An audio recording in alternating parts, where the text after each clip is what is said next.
happening at all, and the mineral that's in the plant in reality is not a physical reality, it's an energetic reality. When you say energetic reality, do you mean a frequency reality? Okay. Yes, okay. It'll carry an energy source, and it will be in a form, but it will not be material in the sense that we think of everything as being material.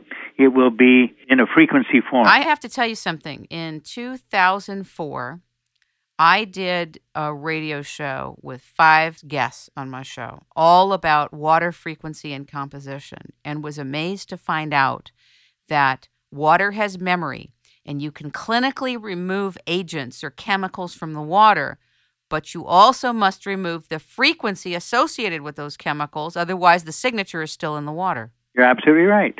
Now, you say there's 1.2 million frequencies in the human body. How do we know that, and is that something that scientists know, or where did you come to that? I have no idea who is aware of it, but I basically get my information, as I do all my work, by reaching out through my contact with a higher source and asking the question. And the answer comes back to me, and I am not at all reluctant to give the information that I receive. But that is basically the answer I get from a higher source, is that there's perhaps somewhere in the range of 1.2 million frequencies in the human body. So let's talk about how you use mathematics and your dowsing process to identify what's needed in a body to bring it to balance. The process is basically, first of all, identify by question what it is you're looking for. And in particular case, let's assume that I am working on a problem with MS. And MS is so common today. And I basically feed back and I keep asking questions back. What causes MS? And what is, and so you get an answer that there is an attack by the immune system on the myelin sheath, which is the covering of all the nervous system in the body.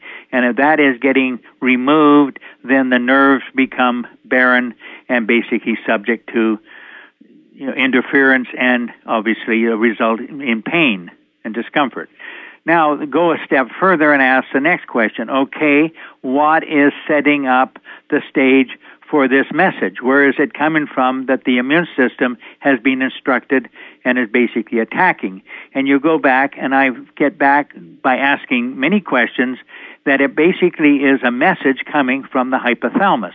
The hypothalamus, the gland in the middle of the brain, and it's basically in contact with many of the sources throughout the body. And so it basically, for some reason or other, sends out a message interpreted by the immune system. Oh, we must attack the myelin sheath. So what we do is we determine, okay, is there a way to stop this message? And the answer I get is yes. Okay, is there a number or numbers that will allow me to basically scramble this message, if you want to use that word? And I get an answer, yes. So I develop that number by starting out and saying, okay, give me the number that will scramble the message coming from the hypothalamus that is interpreted by the immune system to attack. And I get an answer by holding my rod, and I get an answer by the rod moving, saying yes.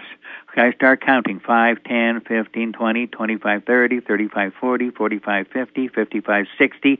At 60, my rod starts to move.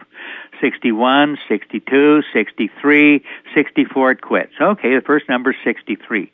Then I go and start again, 5, 10, 15, 20, and I'll develop the next 2 numbers, and then the next 2 numbers, and then the next 2 numbers, until that number is either 11 or 16 digits long. Okay. And once I've got that number that long, then I can take somebody that I've identified by having MS, and certainly they have the symptoms of it, they have the discomfort, the pain, or whatever, and then I basically give them, and I read, and they don't have that number, and that's part of the gift that I'm given. I can read the energy, and I can ask the question, do they have this number? My rod will move, it says yes, and if it doesn't move, it's saying no. Okay, in this case, the answer would be no. So I said, okay, fine, do this number. And the person reads that number over and over again, 7, 8 times. And at some point in that range, that intention that is developed with that number, and the message from that, repeating it, goes to the body, and the body now recognizes intention, and it makes a correction. and it shuts down that frequency, shuts down the message coming from the hypothalamus, and the attack on the body stops immediately.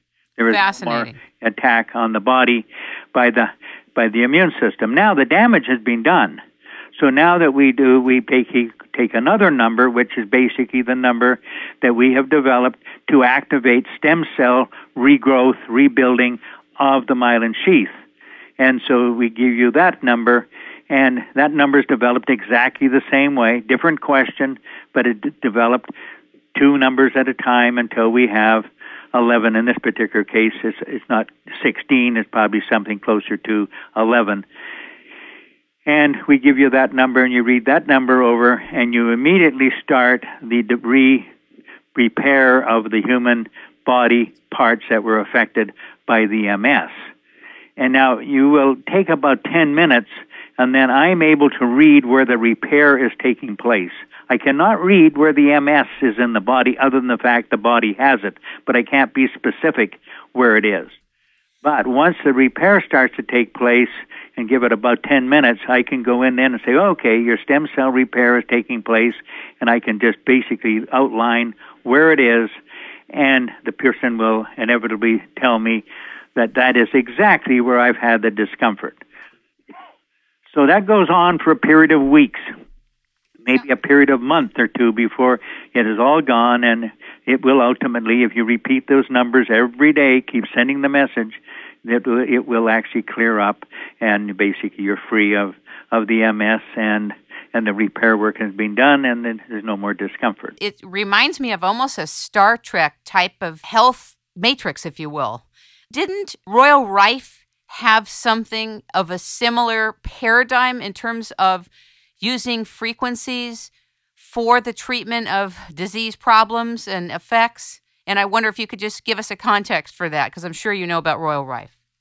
Absolutely, and this is exactly the same line of attack that he was on, except he was far more advanced in his ability to view what he was doing, and he had developed an incredible microscope. I don't think it's ever been duplicated to this day, but the microscope allowed him to view tissue, and then he was able to take a source of energy in the form of a frequency modulator, and he could adjust that frequency on the modulator, and by viewing through the microscope, as I understand it, he could watch the destruction of a virus or a bacteria as basically once the frequency was exactly the right frequency, it would just disintegrate. And so his whole program, by and large, was based on attacking that it could potentially attack the body. And he developed, obviously, the frequency that he would set to accomplish this, he was able to record. So this happened to be the frequency to blow up a bacteria of some nature or a virus perhaps of some nature. It was done through a machine, and you had a keyboard that you put in the numbers, as I understand, and the machine would put out this frequency. Well, in my particular program, you do very similar. You're using numbers that I have developed. I haven't done it with a microscope, and I haven't been able to watch things blow up, but I've been able to tell when they're no longer alive. If it's a virus, I can tell you, yes, you have a virus. I can also tell you, after we have done the treatment, you no longer have the virus, and you will get feeling better, and you do. And so our method of doing it is quite different. I reach out, and my information all comes from a higher source.